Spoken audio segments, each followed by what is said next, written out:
All right. Good afternoon. My name is Casey Morrison, one of the residents here. Today I'll present JS, who's a 68-year-old male who was referred to UVA for an elevated PSA and enhancing left renal mass. So he's coming in. We already know this information. Sort of his background, he's a Sudanese gentleman, he's Arabic speaking.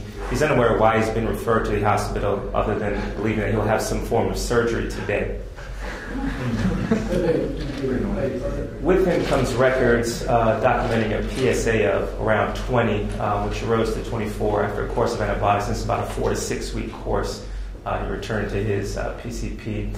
At that time, with his elevated PSA, his PCP went forward with kind of a staging workup, including a CT and a bone scan. The bone scan was normal. The CT scan did show, incidentally, a 5 centimeter greatest diameter, solid enhancing left renal mid-pole exophytic lesion. And that was part of, again, this metastatic workup. He denied any family history of any GU malignancies in the setting of kind of 2 different GU problems. It was kind of odd. No other voiding complaints, no lower urinary tract symptoms, never had any gross hematuria. His past medical history, again, it's kind of difficult to know how much interaction he's had with the medical system, but he's had some hypertension, diabetes that is relatively well controlled, and no significant surgeries, definitely no abdominal surgeries. The family history of breast cancer, social history, quite a long smoking history, about 40 pack years. He quit a few years ago. No other exposures, no alcohol, no illicit drugs. He did say he worked, I believe, as a carpenter, but no strange dyes and no other strange exposures. He was on insulin to help control his diabetes, some statin, aspirin, lisinopril. I know the blood thinners, no concerning meds, and he had no allergies. Exam, relatively benign. His abdomen was soft and normal. His GU exam showed a rectal exam with a possibly 40 to 50 gram prostate, no discrete nodules, no tenderness, no concern for either malignancy or infection, inflammation, just on exam. There was a little bit of asymmetry, but again, no discrete nodule. What the significance of asymmetry was is difficult to understand. He did have labs with him. His essentially normal labs. His creatinine was 0.8. His GFR was around 96. His calcium was within normal limits. He had liver enzymes, which were drawn, which are again also within normal limits. And his PSA on redraw, which is around 2 months, kind of from the initial presentation to the point where he could get referred to us, was still in the 20 range. As I said, the bone scan was negative. He had a chest x-ray, which showed no evidence of metastasis. And then he had a CT scan, which we can kind of quickly run through. A lot of clicks. But the focus, again, being on the left, enhancing renal mass, which I believe I may help you out there with. Just to kind of focus things. Essentially a normal right kidney with some cysts. No significant retroperitoneal lymphadenopathy. It's got a little bit of stool coming on down to the bladder and prostate. Somewhat of a full bladder, enlarged prostate, but really no big lymph nodes in the pelvis or elsewhere that were concerning. Oh, excuse me. So here we have a 68-year-old male who's referred for an elevated PSA on repeat multiple times. It's been 19 to 24 to 21. Negative DRE, essentially, no family history, and an incidentally identified 5 centimeter enhancing left renal mass. My question is, do you have any old PSAs on this guy? Or is this His very first one, 19. Which is what, a month ago? This is probably about 2 months ago, 4 to 6 weeks on repeat, and then 2 months. He's 68 with a PSA like that. I mean, you got a pretty good sized prostate on CT, just showing you've got an intradepression on the bladder. But I think there's still a very high probability he's got a prostate cancer. Is it localized? PSA at 21, I'm not so sure, but he deserves a biopsy. Yes, sir. Second, that CT scan I didn't like. It pretty much looked like a renal cell. What was the size? 3, 4? It was about 5 centimeters. Yeah. Yes, sir. 4 So he's got 2 not immediately probably has 2 not immediately life-threatening diseases. He He's 68. Yeah, you told me diabetes and a few other things. Is he going to be around 10 years from now? Probably. You got to do the trust biopsy, and since that's relatively straightforward to do, you probably going to get that done in the next week or 2 or 3. I wouldn't say there's an urgency to do it as an emergency, but yeah, you don't want to waste too much time. And you're talking to him about a renal mass. I don't know whether that's amenable to partial nephrectomy. It looked pretty exophysic near the top, but it looked like it involved a pretty good chunk of the mid portion. But again, I don't do these as one of my other members of the department, but this looked like you might be sacrificing the whole kidney, maybe get away with a partial, but either way, you're talking about some type of renal surgery. The question, what steered me doing one versus the other, I'm not quite sure. I think if you did a trust biopsy, you're going to tell me the results in about 20 seconds, but what I'm looking for are just 1, 2, or 3 cores positive or 10 out of 10 positive. If he's got 8 or 10 out of 10, Gleason 7 or higher, he probably already has systemic disease. Not to say I wouldn't necessarily deny him a radical prostatectomy, but I know I'm not going to cure him with that. If on the other hand you see 1 or 2 cores positive and your trust ultrasound shows me an 80-gram prostate, now I'm willing to buy that he might have localized disease, and you could argue you can wait a little longer before you do his prostate versus his kidney. But both have evolutions that are still measured in months, in years, not measured in week, days, or weeks. It's not like a testis tumor. If you talk about your testis tumor versus prostate, it's a no-brainer. You do the testis tumor first. Not that they rarely come up. They might in a 50-year-old male, but this one I think is a little harder to judge, which is the more life-threatening cancer. But that would be driving my decision. Yes, sir. So we approached it in the same way. We wanted to find out which is going to be more life-threatening. So we started with the transrectal ultrasound-guided prostate biopsy, which wasn't too alarming, kind of on the initial evaluation. He did have a large prostate, 58 grams, felt they had good access despite the size. Again, no concerning nodules on the ultrasound, and his pathology did return with bilateral disease, low volume, and I believe, I didn't put cores on here, but it was kind of 1 out of 6, 2 out of 6. Well, that's important. Yes, sir. Did you just do 6 cores, or do you have 6 bottles, and you did 12 cores? What precisely did you do? 6 on the right, 6 on the left.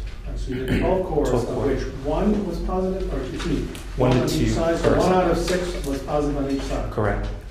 And they read it initially as Gleason 3+3. So this is technically low volume, low grade disease with a 58 gram prostate. I'm a little surprised the PSA is as high as this. This is now someone I might be considering for an active surveillance protocol, and we could talk about a little more about that, but you still got your renal cell problem sitting there. Based on this, I'm puzzled because whenever I have data that doesn't add up, I mean, either got a PSA that's too low or have missed as clinically significant cancer. That's what I'm struggling with here. Does this guy have insurance or not? Not insurance, that's what I figured. So I don't know if you can or cannot do a pelvic MRI, but I'm increasingly impressed that this is a useful study for those patients considering a active surveillance protocol. And this patient, I'm not sure we're there yet, so time is another very important factor in determining the natural history of disease. So another way to play this game is say, all right, we know for sure he's got an enhancing left renal mass, which I'd be astounded if that's not a tumor. Let's get through his partial nephrectomy or total nephrectomy, however we decide to teach the renal tumor. Let him heal up from that. Now we've got a 3 or 4 month passage of time. And one of the ways I might handle following an active surveillance protocol is do a confirmatory biopsy with the idea of rebiopsying to see if I still come up with minimal disease. So, based on what you told me, based on the fact he has 2 diseases, based on the fact I'd like to stall treating his prostate cancer so I get a better handle, let's use that time profitably, treat the other tumor, which is not urgent but needs to be done. Let's tackle that, and then when he's healed up, go back to this one. So, I think you'll see that a bunch of things will not add up by the time we get to the end of this, but we kind of approach it and say, so therefore I have an approach that says the epidemiologist looking at the world, you're coming to me and knowing the end point, handing me an absolute screwball case, which is the tail of that 95% probability. So we ended up doing, as you said, we were able to attempt a left open partial nephrectomy. While it did come close to the collecting system, no entry into the collecting system, we were able to get negative margins, relatively uncomplicated decent EBL. Pathology returned. Interestingly, it was a PT1A, 5 centimeters. But it returned as grade 2 clear cell renal cell carcinoma. Interestingly, it was involved with chronic lymphocytic leukemia / small lymphocytic lymphoma, and again, negative margins. So that was kind of a curveball for us. Well, it's a curveball, and now we got 3 cancers. In theory, you cured one of the 3. We saw 10 come back, but with surgical treatment and negative margins, I think you can feel fairly confident this is not a tumor that's still on the table. So now we go back to our textbooks and look up chronic lymphocytic leukemia and ask the cell, what is the natural history of this? And if I'm correct, it is in fact a chronic disease that goes for quite some time. I think they treated if his white count is over a certain level, correct? That's exactly right. So again, I'm a little rusty on my treatment of that. But I would argue you're going to wait for him to heal, as we talked about, and I still am interested in rebiopsying this guy because I smell something's missing. So interesting, his post-op course was uncomplicated. On follow-up, he was doing well, healing well.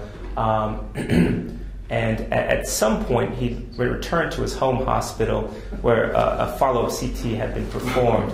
And now they showed a new pulmonary lesion. A lot of things won't make sense. As you'll see, all of a sudden his PSA on repeat Somebody drops. Somebody matched the label on the vial. So that's a possibility, but 3 times in a row, we're making a mistake. So strangely, his PSA returns is 4.4. Nothing has changed. No other intervention. No new medications have been started.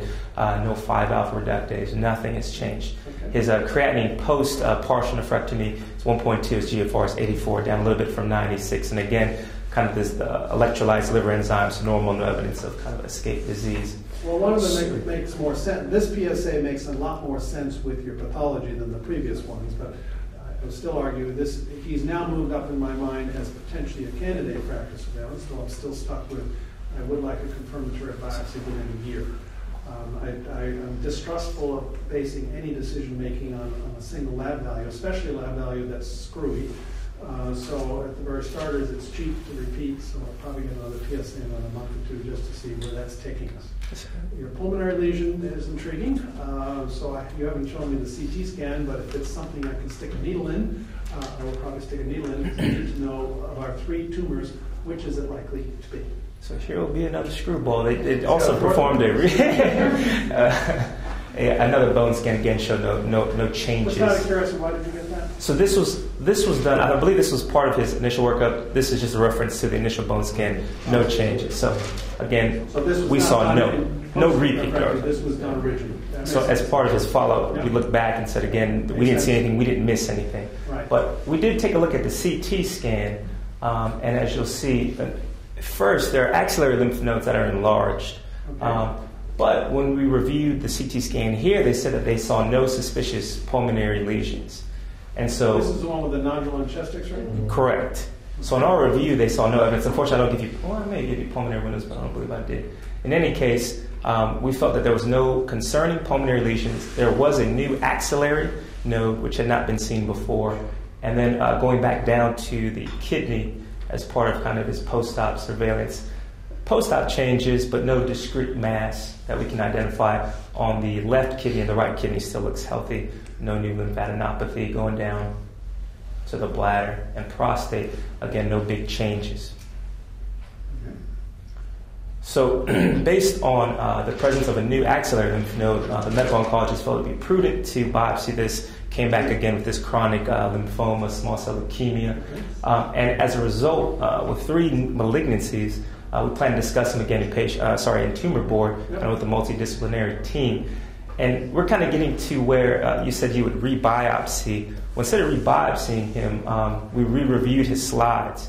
Okay. And so kind of starting from the top and going down, as far as the lymphoma in the axillary nodes, again, like you said, it's chronic, does not require treatment until symptoms or labs push you one way or the other. The renal cell, continued surveillance, no evidence of recurrent disease. No need to make any adjustments for the presence of this lymphoma/leukemia in the kidney. But strangely, even though this had been reviewed here, because this was a biopsy we did here, They felt that it was erroneously reported as a Gleason 3+3, and then was upgraded to a Gleason 4+4. Again, on follow-up, his PSA was 4 point. Time out. Doesn't make these sense. path reports all the time. And you told me the amount of tumor, one core involving less than 5%, which means they are basing a Gleason pattern on 3 glands. Sir. And can you tell me the pathologists are that good they can tell the difference between 3 and 4 on 3 glands? Absolutely not. So what do you do when a pathologist is struggling with it? They always want more tissue. Probably more samples. So again, I go back to what I said, we need more tissue. Well, we got tissue. You didn't do a radical right there, did you? Well, we got tissue. We gave him a lot of tissue. We gave him a lot of cores. All right. So just the decision making on this, you presented the risks and benefits in Arabic, and he chose to do this? Or this was a patient who somebody needed practice on the robot, and this was a good source? Well, it was an open case. Open but so you needed practice doing this. So All right.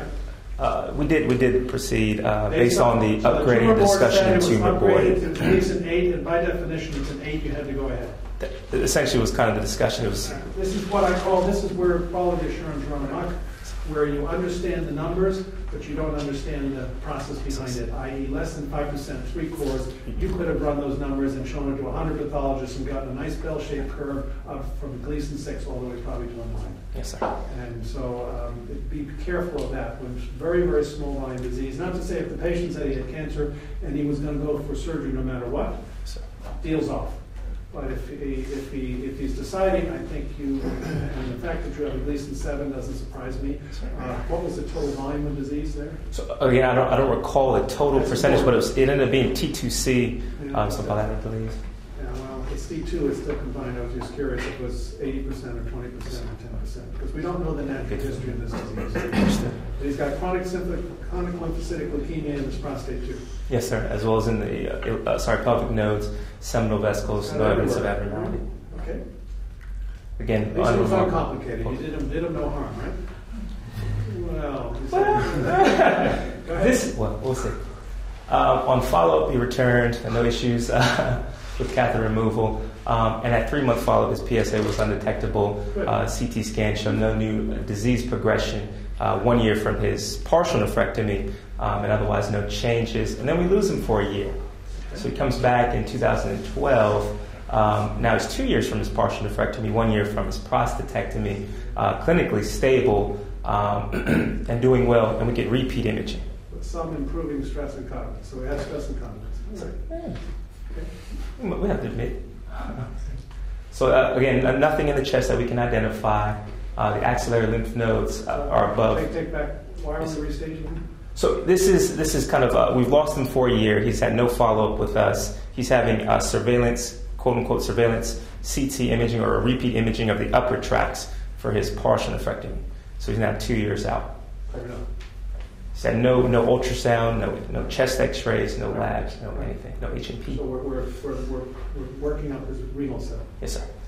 And so, fortunately, we did bring him back at 2 years. Again, the right kidney looks healthy, but in the left kidney, it's a little bit obscured by this circle, but there's a little bit of enhancing mass that's forming in the bed of the partial nephrectomy. And as we go back down, again, no abnormal, not there, excessive enormous. And going back down to the pelvis, otherwise. There's no prostate at all. No, I don't think so. All right, so now we have recurrence in the bed of the left partial nephrectomy.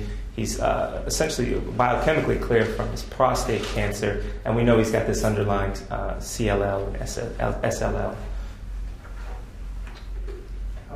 Show me this. Can you get a needle in there? There's a pretty big window. So you can get a needle in there. You need to know what this is. Well, no, okay. You want to ask what serologist equals operation? Yeah, okay. Well, before he gets there, so we get the CT scan. We tell him this is what we think is going on. Same guy who put the nephrostomy and capped it? No. So we tell him this is, there's a change on your imaging. We'd like to bring you back. And at that time we discussed more along the nephrectomy route, as it was kind of in the right location, but no biopsies were performed. He disappears for another 5 months and then returns to clinic with a new onset, never had it before, gross hematuria.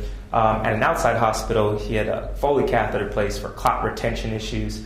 And so he comes back to us, and he has repeat imaging to look down at more of the pelvis area, but included in this is going to be his upper tracts again.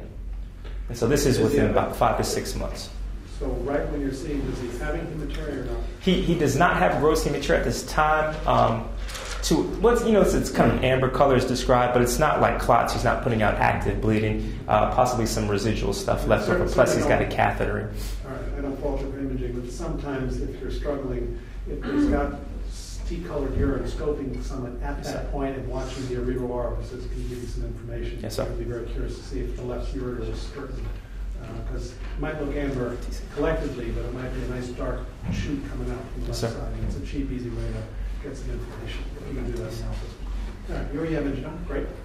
So here we are again. Again, the right kidney looks essentially unchanged. Left kidney progression in the size of that mass. Okay. Now it's about 2 centimeters, up from 1 centimeter. 6 months prior. Help me, can chronic lymphocytic leukemia look like that? It really shouldn't. You wouldn't expect it to grow that quickly in that area. The other question would be if it was... Certainly one of the concerns. Urothelial. I'm sure you went back and looked at your original margins and they were negative from the partial. Correct. And cytology negative. Okay. So going down to his bladder, you can see a little bit of kind of a... yes, sir. Shouldn't be there. And then Foley catheter in place and still no prostate. And these are the delayed imaging. All right, so he's coming out of your CAT scanner, he's in your clinic, and he's showing up in the Foley catheter. Yes, sir. What was his PSA that you gave? It's 4.4 at the last follow-up, and it would have been, it's 4.4 prior to prostatectomy, and then less than 0.02, less than 0.02, less than 0.02 every time he's come back to see us. Yes, sir. On delayed imaging, no evidence of filling defects up high, and I kind of skipped the mid-ureter, but there were no filling defects there. And then bladder? Coming down to the bladder. Yes, sir. Absolutely. So as you're coming into view, kind of this humping once again, and then the Foley catheter present. It's all kind of located posteriorly and settled out.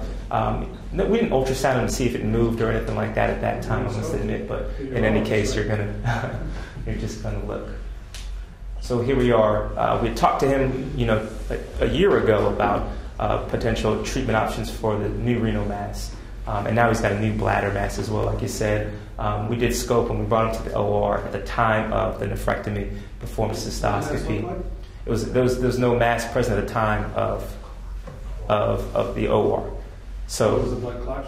Right. So I think at the end of the day, it ended up being a blood clot. The only thing that we could see was maybe some mucosal changes at the bladder neck, maybe some erythema. The biopsies ended up coming back. So you took him to the OR because you thought you clearly had a mass to the biopsy. Yes, sir. We all get sandbagged. So scoping a person in clinic we've all done it, but I have a low threshold before I take some of the OR to scope them in the clinic just to make sure I'm not wasting the time going to the OR. It happens. All right, so... This bladder pathology on biopsies returns some squamous metaplasia, CLL and SLL involving the bladder. So was this a random bladder biopsy, or there was something? So there was some changes, mucosal changes, kind of in the posterior/trigone, which they were able to get, and all this comes back is relatively benign things. Biopsy his kidney? So we did again kind of the full biopsy of the kidney, which did return clear cell, grade 2. Is that like a profound biopsy? Profound. That's my first day. Profound biopsies. But again, the lymph nodes are normal. He's got this lymphoma/leukemia in it that hasn't really changed much, but no evidence of renal cell in the lymph nodes. Again, his margins were negative as they were on his partial. Post-op course, again, is uncomplicated. He goes home, and he's currently 3 months out, and he's still lost. So he still lost a bone? Yes, sir. What did you tell him when you discharged him? That he has to come back to clinic. That he has to come back to operate on him again? Let's say he came back to follow up. It's an unusual case to have a recurrence within the kidney for a clear cell like that. It's growing slowly, so again, he's how old now? He was, I believe, 68 when he started. It's 2 years out, 70, 71. So, and I presume he's still got a 10-year life expectancy? You know, I don't think that's. He's had 2 malignancies, but theoretically he's been treated for them. So there's nothing that I see that's killing him here yet. So, and he clearly has a very healthy kidney on the other side. At this point, it's not as easy a nephrectomy since it's scarred down there. And I don't think I've tried to do a second partial. I've never heard of that. So, but then again, I'm not sure I see very often recurrences within the kidney itself. I have to think this is a local recurrence. I have to think with renal cell you have no evidence of recurrence elsewhere. Your chronic lymphocytic leukemia, I assume you've got to go back to tumor board and ask what the natural history of this is, and they're going to say he could survive another 10 years with it. So if he shows up, you're going to probably sell him a left nephrectomy. already. Already. We did it at the time of the cysto with biopsy. Oh, I'm sorry, you did. We snuck that in there. Oh, you snuck that in on me. Sorry. Sir. All right. Okay. So again, sorry, it came back T1 again. Oh, I thought that was a biopsy. My apologies. So you actually said the hell with it. You're doing an excision Profound. biopsy. Yes, sir. That's why I say do an extensive I biopsy. missed that. Profound We did biopsy. two profound biopsies. Maybe you should have re-biopsied. I don't fault you for that because the probability was high. That's what it was. And the CLL is fascinating. It keeps showing up every time you stick a needle somewhere. Everything. You got the CLL. But again, he's now lost the follow-up. Hopefully, we'll. He'll show up again. Oh, all right. Anyway, nice day. Thanks, sir.